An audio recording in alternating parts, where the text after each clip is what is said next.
네, 이런 와중에 전당대회 돈봉투 의혹을 받는 송영길 전 대표가 이 수사 8개월 만에 검찰에 출석해서 13시간 조사를 받고 귀가했습니다.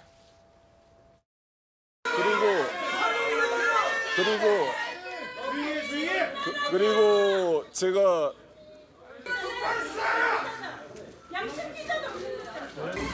조용히 좀 부탁합니다. 국민 앞에는 말해도 검찰은 말하고 싶지 않습니다. 오전에 말씀하신 대로 진술 거부권 행사하셨나요? 이것은 공정한 수사가 되기 어렵다. 정치적 수사가 될 수밖에 없다.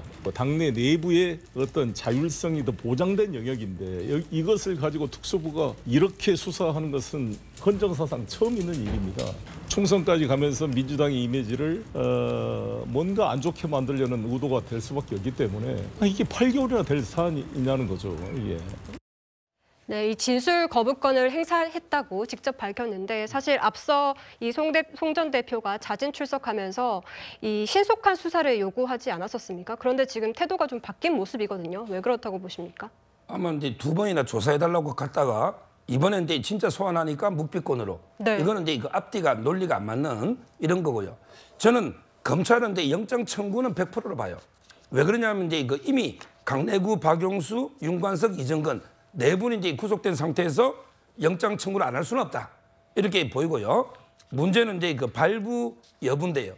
아마 이제 그 송영길 대표도 본인의 영장 청구는 직감한 것 같아. 근데 기각시킬 자신이 있다?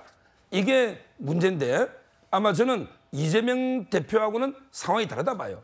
제 개인적인 의견으로는 이재명 대표는 이제 당대표고 배지가 있고 그때 상당히 개딸들이 타면서부터 판사가 상당히 전 압박을 느꼈을 상황. 따라서 이제 그 정치적 고려가 영장이 많이 반영돼 있을 거예요. 그런데 이번에 송영길 전 대표 배지도 없고 당대표도 아닙니다. 판사가 오로지 법과 원칙, 증거와 팩트에 따라서 심리할 거예요. 그렇다면 혐의가 4천만 원의 뇌물이 있습니다.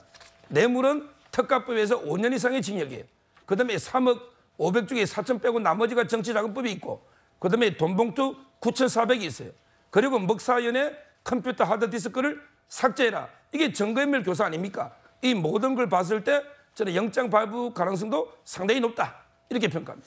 네, 지금 뭐 송영길 전 대표 지금 검찰에서 주는 발 먹기 싫어서 점심 저녁을 밖에서 나가서 먹었다 이런 일화가 좀 전해지고 있는데 재현주 변호사님, 이게 뭐 좀 어떻게 흔한 일입니까? 뭐 어떤 의도가 있는 건가요? 송영길 전 대표의 입장은 한결같죠. 이 수사 자체가 본인에 대한 기획 수사인 것이고 이것이 8개월까지 끌 정도로 망신 주기 수사를 하고 있는 것에 대해서 크게 성토를 하고 있습니다. 당연히 검찰 수사에 대해서 신뢰가 전혀 없다고 봐야 될 텐데요. 그렇기 때문에 이번에 진술 거부권을 행사한 것도 같은 맥락에서 평가를 해야 될 것 같습니다. 진술 거부권은 피의자에게 보장된 헌법상의 권한입니다. 그렇기 때문에 이 피의자의 방어권을 사용하는 것 자체로 비난하는 것은 저는 옳지 않다라고 생각이 들고요. 또한 송영길 전 대표가 이제 앞으로 뭐 수사기관이든 뭐 재판에 가서 아무 말을 하지 않겠다라는 취지가 아니라 어차피 검찰에서는 어떤 이야기를 해도 본인의 이야기를 들어주지 않을 것이다라는 그런 또 확증적인 그 신뢰가 떨어진 부분이 있는 것 같습니다. 그렇기 때문에 기소가 되고 나면 재판에 가서 법정에서 재판부에게 이야기를 하겠다라는 것이기 때문에 저는 이 논리 자체가 그렇게까지 부당하다라고 생각하지 않습니다. 다만 송영길 전 대표가 앞으로 뭐 영장 청구가 되었던 또는 이제 정식 기소가 되었던 재판 과정에서 법정에서 보여줄 태도에 대해서는 재판부뿐만 아니라 국민들도 보고 계실 거라는 것은 뭐 본인이 제일 잘 알고 계시지 않을까 이렇게 생각합니다. 네, 지금 뭐 구속영장 청구 가능성까지 좀 언급을 했는데 세훈주 부대변인님, 네. 이 영장 발부 여부에 따라서 검찰과 송영길 전 대표 운명이 각각 심하게 엇갈릴 것 같습니다. 좀 어떻게 전망하시는지요? 그렇죠. 이제 말씀한 대로 검찰이 오해받을 일을 한 거예요.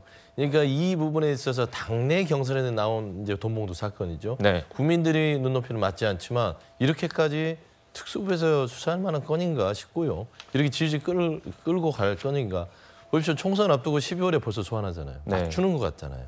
이게 정치적 수사라는 겁니다. 그다음에 죄송합니다. 송영길 전 대표는 지금 뭐냐면 검찰 자체에 가서 무슨 말을 해도 믿지 않고 본인들 지금 아까 서정욱 변호사가 얘기한 대로 그대로 칠 거란 말입니다. 구속영장을. 그걸 알기 때문에 말할 이유가 없어요. 그런데 정확한 거는 당대표로서 당시에 당대표 선거에 나온 후보로서 어떤 그 캠프에 돌아가는 부분에 있어서 정치적 책임을 지나 법적으로는 없다는 거죠. 지금 뭐 강내구 씨, 박 보좌관 뭐 옆에 나온 분들이 송영길 전 대표에게 보고를 했다는 거는 하나도 없습니다.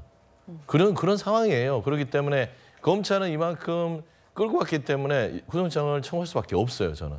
근데 뭐 증거인멸, 범죄 중대성, 그다음에 뭐 도주 우려 없지 않습니까? 그래서 저는 이제 송영길 전 대표는 기각을 자신한다 그렇게 얘기한 것 같습니다. 네, 알겠습니다.